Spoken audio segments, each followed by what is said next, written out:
वो कॉन्ट्रैक्ट में हमने पढ़ा था ना, minor can not be estoppel against, can plead to their stopping minority. From denying, मतलब आपने अगर कोई रिप्रेजेंटेशन दे दिया, कोई बात कह दी, तो आप पीछे हट गए। पीछे नहीं हट सकते। अच्छा ठीक हाँ। है, स्टॉप्ड नहीं हट फ्रॉम सकते। डिनाइंग होता है ना। माइनर के हाँ। ऊपर नो एस्टॉपेल है, मतलब माइनर पीछे हट सकता है, हम पीछे नहीं हट नहीं सकते। हट जैसे बोलते हैं ना अटेस्ट करो, तो अटेस्ट करने का मतलब ही क्या होता है? स्टॉपेल लग जाना। आपने सर्टिफाई कर दिया, मतलब आप फिर अपनी बात से कल को पलट नहीं नहीं नहीं सकते। सकते। कितना क्लियर है? Yes sir, clear. X Partey, इसका मतलब होता है वन साइडेड, एक तरफा को एक्स पार्टे बोलते हैं। ठीक है, जैसे दो लोगों के बीच कोर्ट में केस चल रहा है, अगर एक पर्सन एब्सेंट हो गया तो कोर्ट एक्स पार्टे डिक्री दे देता है, मतलब एक पार्टी के फेवर में डिसीजन दे देता है। ठीक है, क्लियर है? Yes sir. नेक्स्ट पढ़ो, क्या लिखा, कितना प्यारा शब्द लिखा है, एकदम हैरी पॉटर की कविता है। पढ़ो क्या लिखा है। एक्सप्रेसियो यूनियस एस्ट एक्सक्लूसियो ऑल्ट्रेस क्या लग रहा है ऑल्टेरियस। सुन के, क्या होगा ये? बोलो। सर कुछ ऑल्टर से related. Express mention of one word leads to exclusion of other word. यहां पे मैं लिखता हूं, mention of one word lead to exclusion of other. एक शब्द को डालने पर जब दूसरा शब्द हटता है एक सेंटेंस में, उसको बोलते हैं एक्सप्रेसियो यूनिस। ये यहाँ पे ना ये यू नहीं आता, ये सॉरी ये यू नहीं आता, यू एन आई एस होता है। ये mention of one word lead to exclusion of other. For example, एक सेंटेंस में या तो एंड आ सकता है या तो और आ सकता है, आप दोनों का इस्तेमाल नहीं कर सकते। सही बात है, गलत बात है? यस। मैं ये बोल सकता हूँ कि I will eat idli, I will eat idli and dosa, या तो मैं बोल सकता हूँ आई विल ईट इडली और डोसा। मैं ये बोल सकता हूँ कि I will eat idli and और डोसा? No sir. नहीं। तो अगर एंड आएगा तो क्या जाएगा, और और आएगा तो क्या जाएगा? एंड। कितना क्लियर है? Yes sir, clear. क्लियर है। नेक्स्ट पढ़ो, क्या लिखा है।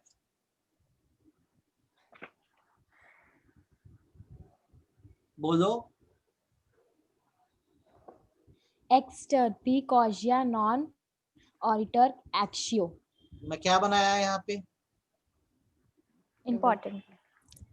ध्यान रखना है, अगर आपने कभी कोई इलीगल काम किया है तो उसके खिलाफ कोई एक्शन अराइज नहीं होती है। फॉर एग्जाम्पल, एक्स नाम का एक पर्सन है, इसने वाई को कुछ मनी दिया ताकि वाई जाके जेड को किल कर दे, जेड को मार दे। अब वाई अगर एक्स के पैसे खा जाता है तो एक्स लीगली क्लेम कर सकता है क्या? फिर बोलूं, एक्स ने वाई को कुछ पैसे दिए कि जाओ मैं तुम्हें सुपारी दे रहा हूं, तुम जाके जेड को मार दो। अब वाई ने जेड को मारा भी नहीं और वाई ने पैसे भी खा गए, तो एक्स लीगली पैसे क्लेम कर सकता है क्या? नो, क्योंकि नहीं कर इलीगल है। सकता, क्योंकि इलीगल काम है ना, गलत काम है, तो इसमें एक्शन अराइज नहीं होती। नहीं होगा। नेक्स्ट है फैटम, सोच के बाहर। जो हमारी सोच के बाहर होता है उसको फैटम बोलते हैं। सर इतने सारे हमको याद करने एग्जाम में आएगा कि 2 नंबर का आएगा ज्यादा से ज्यादा, लेकिन हम हर चीज पढ़ के जाएंगे, छोड़े कोई भी, क्यों छोड़े, मतलब है ना। ठीक है, yes sir. Then fait accompli. Fait accompli मतलब होता है कंप्लीटेड टास्क, जो काम हो गया उसको फेट अकम्पली बोलते हैं। कंप्लीटेड टास्क हो गया। नेक्स्ट है फैक्टम प्रोबेंडम, स्टार बना दे रहा हूं। जिन बातों को प्रूव करना होता है, फैक्ट टू बी प्रूव्ड, उनको फैक्टम प्रोबेंडम बोलते हैं। जैसे एक्स ने वाई का मर्डर किया तो फैक्टम प्रोबेंडम क्या है? मर्डर को प्रूव करना पड़ेगा ना, हुआ कि नहीं हुआ। क्लियर है? नेक्स्ट फैक्टम प्रोबेंस, जरूरी बात को फैक्टम प्रोबेंस बोलते हैं, रेलेवेंट फैक्ट। बोलो कोई दिक्कत? No sir. No sir. Then ferae naturae, dangerous by nature. ठीक है। फोर्स मजूरे इंपॉर्टेंट है। फोर्स मेजूरे इंपॉर्टेंट है। ये ऐसी सरकमस्टेंस होती है जो ह्यूमन कंट्रोल के बाहर होती है, ठीक है, जिसके कारण आपका कॉन्ट्रैक्ट कैंसिल हो सकता है। जैसे आप कभी भी जैसे कोई टूर बुक करोगे ना, तो उसमें फोर्स मेजूरे क्लॉज होता है कि अगर एक्सट्रीमिटी आ गई तो टूर को तुरंत कैंसिल कर दिया जाएगा। आप बोलो कितना क्लियर है? Yes sir. Yes sir, clear है। अच्छे से आ गया? यस अच्छा, सर। उसके बाद हमको करना है हेबियस कॉर्पस। बताना पड़ेगा कि जानते हो? नहीं सर, मन बताओ। जानते हो ना? रिट यस का एक सर, टाइप है। रेट का टाइप है। Very good. तो यहाँ पे स्टार बना दे तो कुछ गलत है क्या? No. Next, ignorantia legis neminem excusat, ignorance of law excuses no one। ये आपको मैंने बताया है कि ignorance of law is no excuse, yes sir. है ना, कि अगर आप इंडियन लॉ को भूल भी जाते हो तो आप पर पेनल्टी तो लगेगी ही लगेगी, है ना? क्लियर है ये बात? Yes sir. अच्छा, उसके बाद आपको कौन सा करना है? अब इसमें आप थोड़ा सिलेक्टिव होंगे। जो मेन थे हमारे हो गए, अब आपको जो जो बोल रहा हूँ वो टिक कर करके करते हैं। इंजुरियस एंड डैमनो बताना पड़ेगा कि जानते हो? सर जानते हैं। जानते हो, है ना? इनप्रॉम्प्टू मतलब होता है रेडी होना, ठीक है। इन लिeu मतलब होता है इन प्लेस ऑफ, एक की जगह कुछ और चाहिए होता है तो उसको इन लिeu बोलते हैं। आप बता दो, कोई दिक्कत? No sir. इंटर आलिया मतलब अमंग्स अदर थिंग होता है, सारी चीजों को साथ लेकर चलना, ठीक है। इंटर से मतलब होता है इन बिटवीन। इन स्पीशी मतलब होता है एक जैसा, इनमें से एक भी नहीं आएगा, ठीक है। इंटर वाइवोस इंपॉर्टेंट है, इंट्रा वायर्स इंपॉर्टेंट है। इंटर वाइवोस का मतलब होता है दो जिंदा लोगों के बीच। जैसे अगर मैं एक पर्सन हूं, मैं एक जमीन जो है ट्रांसफर कर रहा हूं वेदिका के नाम, तो वेदिका भी लिविंग पर्सन है, मैं भी लिविंग पर्सन हूं, तो हमारा जो ट्रांसफर है वो क्या कहलाएगा? इंटर वाइवोस कहलाएगा। तो हमेशा याद रखना कि जब दो जिंदा लोगों के बीच ट्रांसफर होता है किसी भी चीज का, उसको इंटर वाइवोस कहते हैं। और यदि कोई मर जाता है तो उसको हम टेस्टामेंट्री कहते हैं। क्या कहते हैं? टेस्टामेंट। लिख दूं क्या? हाँ। ट्रांसफर आफ्टर डेथ टेस्टामेंटरी कहलाता है, और जीते जी ट्रांसफर करना इंटर वाइवोस कहलाता है, ठीक है। तो एक बात बता, जो वसीहत होती है, विल होती है, वो टेस्टामेंटरी होती है कि इंटर वाइवोस होती है? Sir will. हाँ, जो मरने के बाद वसीयत किया जाता है, क्या होती है वो? टेस्टामेंट्री। टेस्टामेंटरी होती है। जीते जी अगर मैं अपनी प्रॉपर्टी आपके नाम कर दे रहा हूँ तो वो क्या है? इंट्रावायरस। अच्छा, नेक्स्ट वर्ड देखो क्या लिखा है? इंट्रावायरस। ये बताया हूँ क्या? इंट्रावायर्स। हाँ हाँ। हाँ बतायो। बताया। इन पर्सोनैम भी बताया हूँ। हाँ। Jus in personam, right against the person बताया हूँ ना? जस्ट इन रेम बताया हूँ। याद दिला दूं क्या? Yes sir. अगर मेरे और तनीषा के बीच में कॉन्ट्रैक्ट बना है तो मैं परफॉर्म ना करूं तो तनीषा मेरे ऊपर केस कर सकती है, और तनीषा परफॉर्म ना करे तो मैं उसका केस कर सकता हूं। इससे बोलते हैं jus in personam, right against the person. Contract जब कंप्लीट हो जाएगा, मेरी थिंग गई तनीषा के पास, तनीषा की चीज आई मेरे पास, तो उस चीज पर अब मेरा राइट है जो मेरे पास आई है। तनीषा के जो चीज गई है उस पर तनीषा का राइट है, वो जस्ट इन रेम है। अब बोलो, यस सर। याद आया कि कहाँ पढ़े? कॉन्ट्रैक्ट एक्ट के इनिशियल शुरुआत में ही हमने पढ़ा था, है ना? हाँ। Yes sir. देन ये दोनों ही इंपॉर्टेंट है, jus in rem, jus in personam. Jus non scriptum भी इंपॉर्टेंट है, जस्ट स्क्रिप्टम भी इंपॉर्टेंट है। किसी चीज के बारे में अगर लॉ नहीं लिखा है तो उसको बोलते हैं जस्ट नॉन स्क्रिप्टम, और किसी चीज के बारे में लॉ लिखा है तो उसे बोलते हैं जस्ट स्क्रिप्टम। जस्ट स्क्रिप्टम। ध्यान रहेगा? Yes sir. कोई दिक्कत? नो। ठीक, आगे बढ़ते हैं हम लोग। लेक्स मार्काटोरिया, इसका मतलब होता है मर्केंटाइल लॉ।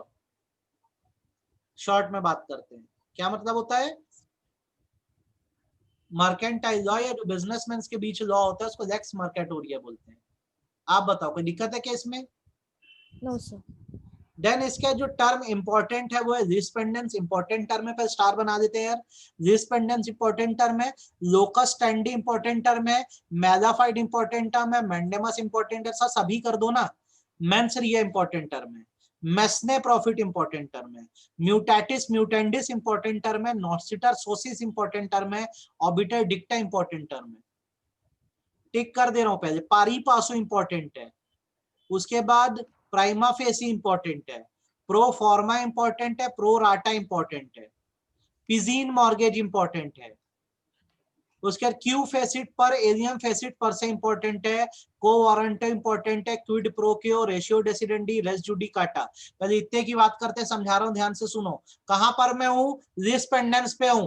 कोई केस अगर चल रहा है, अटका हुआ है दो पार्टीज के बीच में, पेंडिंग केस को रिस्पेंडेंस बोलते हैं।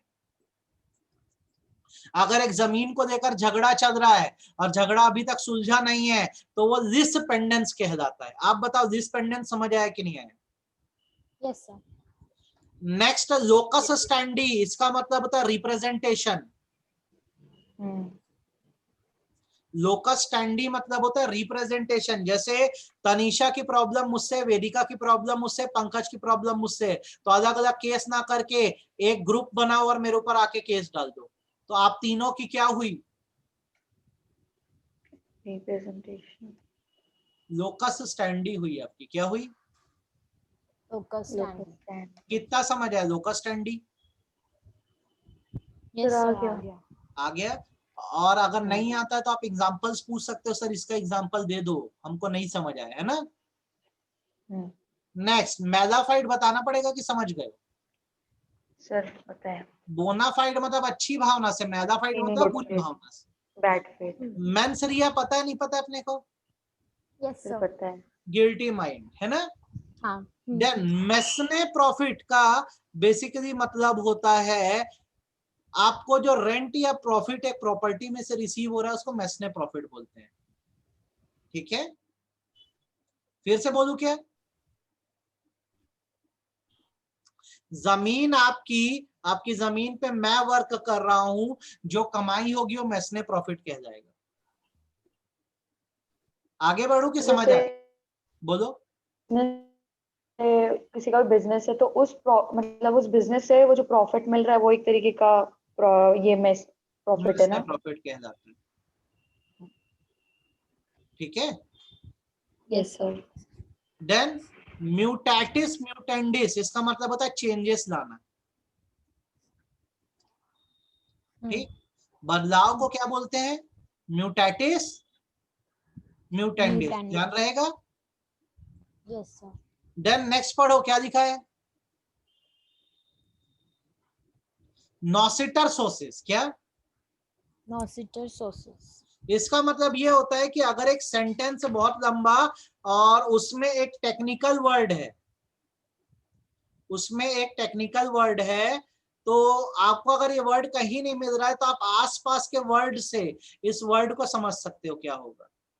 जैसे एक एग्जांपल दूं तो मैं बोलता हूं Sonali Bendre was submitted to hospital for surgery of left side antelobe in the brain.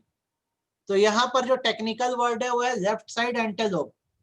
ठीक है, लेकिन जब पूरी भाषा को समझोगे तो हॉस्पिटल में एडमिट हुई है, ब्रेन सर्जरी के हुई है, तो फिर वो जो पार्ट बताया जा रहा है वो कहां पे होगा? अपना ब्रेन में ही होगा। सही बात है गलत बात है? Yes sir. तो नॉसिटर सोसिस मतलब एक शब्द ना समझ आए तो आसपास के एसोसिएट वर्ड्स को पढ़ लो, आसपास के शब्दों से शायद वो टेक्निकल वर्ड आपको समझ आ जाए। कितना क्लियर है? क्लियर है सर। अच्छे से। Yes sir. देन बारी आती है ऑबिटर डिक्टा। ठीक है, ऑबिटर डिक्टम मतलब होता है ओपिनियन ऑफ द जज। क्या होता है? जज फैसलों से बाउंड होता है। जज जब कोई फैसला सुनाता है तो उसके पहले वो इनफॉर्मली अपना ओपिनियन भी बताता है कि मेरी राय में क्या होनी चाहिए बात। तो जज जो अपनी राय बताता है उसको ओबिटर डिक्टा बोलते हैं। फॉर एग्जाम्पल, जब संजय दत्त को सजा सुनाई गई थी तो जज ने बोला था देखिए मैं आपका बहुत बड़ा फैन हूं पर आपने काम ही ऐसा किया है कि मुझे आपको सजा तो सुनानी ही पड़ेगी। तो जब उसने ये ओपिनियन दिया तो इसे हम क्या टर्म दिए? ऑबिटर डिक्टा टर्म दिए। क्लियर है? Yes, sir. देखो लिखा क्या है, इंसिडेंटल ओपिनियन बाय जज which is not binding. Rajasthan में जज ने एक रेप केस में फैसला सुनाया था, तो फैसला सुनाने से पहले उसने 30 मिनट्स की पोयम पढ़ी थी। तो ये क्या थी, ऑबिटर डिक्टम था। क्लियर है? Yes, sir. ओके, देन क्या लिखा है पढ़ो। Pari passu. पारी पासु, पारी पासु मतलब इक्वालिटी को बोलते हैं। आप सबका एग्जाम अभी 21 नवंबर को, ये पारी पासु है। क्लियर है? Yes, sir. देन क्या है, प्राइमा फेसी पता है कि Prima बताना facie. पड़ेगा मेरे को? पता है क्या है? सर, मतलब जो भी ऐसे फर्स्ट साइट में जो चीज होती है वो उसको प्राइमा फेसी बोल ये देते मैंने हैं। बताया है आपको, right? Yes, yes sir. Sir. Pro forma as per the form, pro rata proportionate basis. Share को प्रो राटा बेसिस पे करते हैं ना इशू। Yes, sir. कितना क्लियर है? Clear है, यस सर, क्लियर है। ओके, देन पिजीन मॉर्गेज, इसको सेकंड मॉर्गेज भी बोलते हैं। कहने का मतलब एक प्रॉपर्टी मेरे पास है, पहले ये प्रॉपर्टी मैं मॉर्गेज करता हूं वेदिका के पास, फिर सेम प्रॉपर्टी को मैं मॉर्गेज कर देता हूं पंकज के पास। तो पंकज का जो मॉर्गेज है वो क्या कहलाया? सेकंड। Fusain कितना क्लियर है? mortgage. यूजाइन मॉर्गेज। समझ आ गया? Yes, sir. ओके, नेक्स्ट क्या लिखा है पढ़ो। Q facit per alium facit per से। प्रिंसिपल एजेंट रिलेशन, जो दूसरे के थ्रू काम करता है माना जाता है खुद ही काम कर रहा है। एजेंट कुछ गलत करेगा तो रिस्पॉन्सिबिलिटी किसके ऊपर आनी है?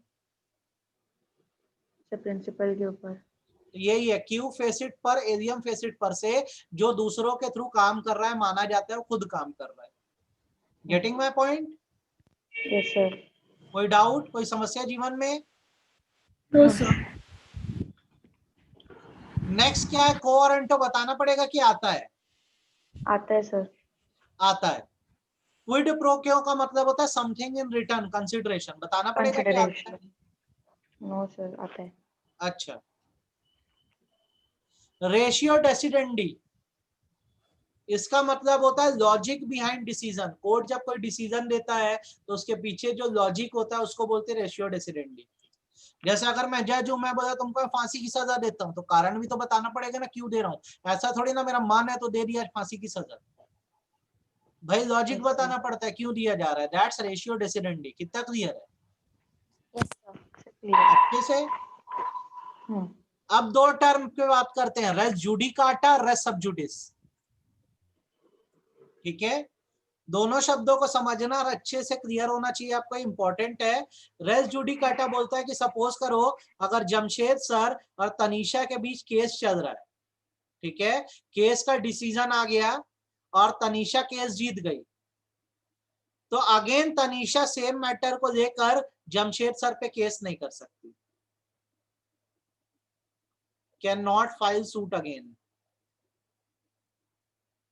आपको कोर्ट का फैसला मानना पड़ेगा। अगर कोर्ट ने आपके फेवर में, अगर अगेंस्ट में दिया रहता तो आप अपील कर सकते हो ऊपर के कोर्ट में, लेकिन अगर आपके फेवर में फैसला आ चुका है, once a decision is given, then again आप फिर सामने वाली पार्टी पर उसी मैटर को लेकर, उसी इशू को लेकर केस नहीं कर सकते। इसे रेस जुडिकाटा कहते हैं। A decision once rendered, rendered मतलब given by a competent court on a matter in issue between the parties after full inquiry should not be permitted to be agitated again. अगर एक बार फैसला आ गया है एक matter को लेकर फुल इंक्वायरी करने के बाद, तो दोबारा फिर उस पर केस नहीं चला सकते। कितना क्लियर है? Yes, sir. सिर के ऊपर से गया कि क्लियर है पूरा? ये बताइए ईमानदारी से। क्लियर Clear है। है. श्योर हो? Yes sir. नेक्स्ट सब जुडिस पे आओ। अगेन ये भी बहुत इंपॉर्टेंट है आपके लिए। ठीक, ये थोड़ा सा अलग है। इसका मतलब होता है मैटर अंडर कंसिडरेशन, और मैं इसको दूसरी भाषा में लिखता हूं, if a case is pending similar case can not be filed.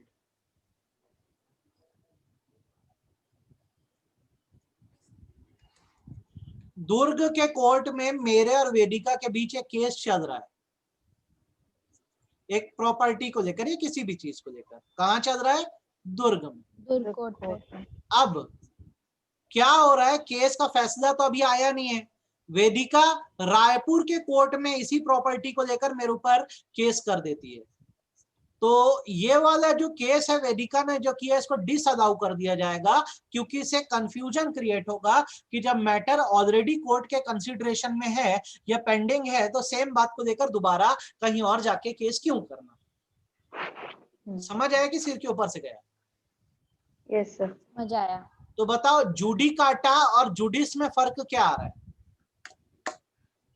Sir judicata में जब हमको अपने फेवर में कोर्ट का डिसीजन मिलता है तो हम वापस उस चीज को वहां पे डिसीजन सूट फाइल नहीं कर सकते।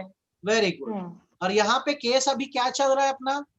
पेंडिंग चल रहा है। पेंडिंग चल सेम रहा है। मैटर को लेकर फिर कहीं और केस नहीं कर सकते। पंकज तेरे समझ आ रहा है? यस सर, ये पढ़ा हुआ है सर। आगे बढ़ते हैं, ध्यान से सुनो, फिर इंपॉर्टेंट वाले टिक कर रहा हूं मैं।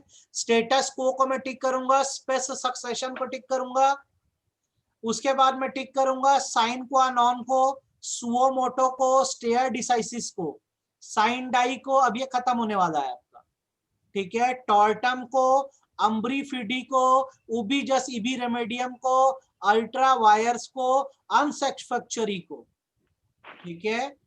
उसके बाद मैं किसको, वाइस वर्सा को टिक करूंगा और इसका मैं समापन करूंगा, ठीक है। क्या लिखा है? yes, स्टेटस को, इसका मतलब होता है करंट पोजीशन। करंट पोजीशन का मतलब ये होता है कि जैसे आप पहले थे आपको वहीं तक पहुंचा देना। फॉर एग्जाम्पल मेरे पास एक बाइक थी, ठीक, बाइक का हो गया एक्सीडेंट, अब वो बाइक नहीं रह गई है, वो डैमेज्ड बाइक हो गई है।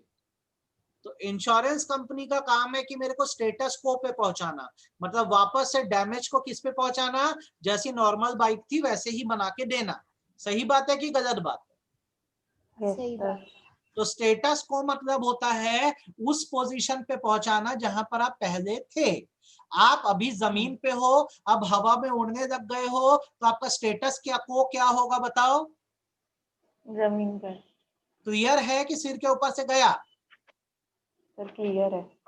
नेक्स्ट पढ़ो, क्या लिखा है ये? स्पेस सक्सेशन, क्या लिखा है? स्पेस सक्सेशन, इसका मतलब होता है chance of becoming the owner, मालिक बनने का चांस। जैसे आपके नाम पे घर है तो घर आपको कब मिलेगा? जब अभी जो ओनर है उसकी डेथ हो जाए तब मिलेगा। तो अभी आपके पास सिर्फ क्या है, ओनर बनने का एक चांस है, एक प्रोबेबिलिटी है, और ये प्रोबेबिलिटी स्पेस सक्सेशन कहलाती है। कितना समझ आया? Yes sir. आ गया? हाँ यस सर।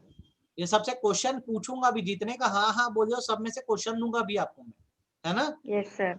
अब हमारे पास पूरा 1 महीना है तो हम इसमें टेस्ट और रिवीजन ही करते रहेंगे बस। अब बहुत सारे टेस्ट देने का टाइम आ गया, सबको पढ़ डाले तीनों, है ना?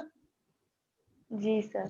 साइन क्वा नॉन कंपल्सरी कंडीशन, ऐसी कंडीशन जो बहुत जरूरी होती है उसको साइन क्वा नॉन बोलते हैं। आप बोलो, कोई दिक्कत? No sir. Next, suo motu, इसका मतलब होता है वॉलंटरी, जब खुद से कुछ करते हैं तो उसको सुओ मोटो बोलते हैं, ठीक है। बताना पड़ेगा कि क्लियर है? एग्जाम्पल दूं क्या इसका? हाँ सर। हाँ सर, एक example. Government raids Ambani house suo motu. क्या मतलब होगा इसका? अंबानी के घर में सरकार ने अपनी इच्छा से रेड मारी है, किसी के कंप्लेंट पर नहीं मारी है। तो जब अपनी इच्छा से हम कुछ करते हैं, वॉलंटरीली कुछ करते हैं, तो उसको सुओमोटो बोलते हैं। क्लियर है? Yes sir. Then stare decisis, इसका मतलब होता है फॉलो द डिसीजन। अगर कोर्ट ने कोई डिसीजन दे दिया है तो आपको उसको फॉलो करना पड़ेगा। And do not unsettle things, चीजों को अनसेटल मत करो। अगर कोर्ट ने कोई फैसला सुना दिया तो उस फैसले को मानना पड़ेगा। कोर्ट ने बोला है लॉकडाउन है तो लॉकडाउन है, फिर आप अपनी तरफ से स्टंट नहीं मार सकते। कितना क्लियर है? Yes, sir. Clear. अच्छा, उसके बाद होता है साइन डाई, इसका मतलब होता है इनडेफिनेट। जो चीज इनडेफिनेट होती है, क्लियर नहीं होती, वो साइन डाई है, ठीक है। टॉर्टम मतलब टॉर्ट होता है सिविल रॉन्ग, बताना पड़ेगा कि समझते हो। यस सर, सर पता No, है। sir. अम्ब्रीफिडी मतलब होता है गुड फेथ, जहां पे आप फुल हाँ। डिस्क्लोजर देते हो, अपनी तरफ से सब कुछ बताते हो। कोई दिक्कत? No sir. उबी जस इबी रेमेडियम का मतलब होता है जहां पर राइट है वहां पर रेमेडी भी है, बनेगा। Yes sir. अल्ट्रा वायर्स मतलब बियॉन्ड अथॉरिटी होता है, जो आपकी अथॉरिटी के बाहर है वो क्या है, अल्ट्रा वायर्स, Ultra wires. ठीक है। सफेक्चरी, सफेक्चरी का मतलब होता है right to use until repaid. Example, मैंने अपनी जमीन तनीषा के पास गिरवी रख दी है, और शर्त यहाँ पर यह है कि जब तक मैं इसका लोन रीपे नहीं करूंगा, इस लैंड का जो भी प्रॉफिट आएगा वो तनीषा अपने पास रखती जाएगी। तो सफेक्चरी का मतलब बेसिकली होता है तब तक रेंट या प्रॉफिट रखते जाना जब तक फुल लोन रीपे ना हो। नहीं होता। कितना क्लियर है? Yes, sir. Then vice versa, vice versa मतलब होता है रिवर्स ऑर्डर, ठीक है। टिट फॉर टैट, रेसिप्रोकल, समझ आया कि गया सिर के ऊपर से? समझ आया। नहीं सर, समझ में आ गया। आ गया। तो यहाँ पर आपका लीगल रीजनिंग का मैंने एक हिस्सा खत्म करा दिया है। कौन सा हिस्सा खत्म करा दिया? टर्म्स का हिस्सा खत्म करा दिया। आप कल का पूरा टाइम लो, ससम्मान ये टर्म्स को आप पढ़ो, आपको मैं इसकी रिकॉर्डिंग भेज दूंगा, ठीक है। जी सर। आप ये टर्म्स को पढ़ो। अब परसों हम लोग पढ़ेंगे, कल नहीं पढ़ेंगे। परसों 9:05 को हम लोग पढ़ेंगे, क्योंकि कल मैं किसी को भी नहीं पढ़ाऊंगा, मेरी बेटी का बर्थडे है कल, ठीक है। जी सर। तो हम लोग परसों पढ़ेंगे, और परसों बेटा हम लोग सारे ना लीगल प्रिंसिपल्स और केसेस पढ़ने वाले हैं, ठीक है। परसों 9:05 को मिलते हैं, ठीक है बेटा। चलो bye bye. Bye sir, thank bye you. Thank you, sir. Thank you sir.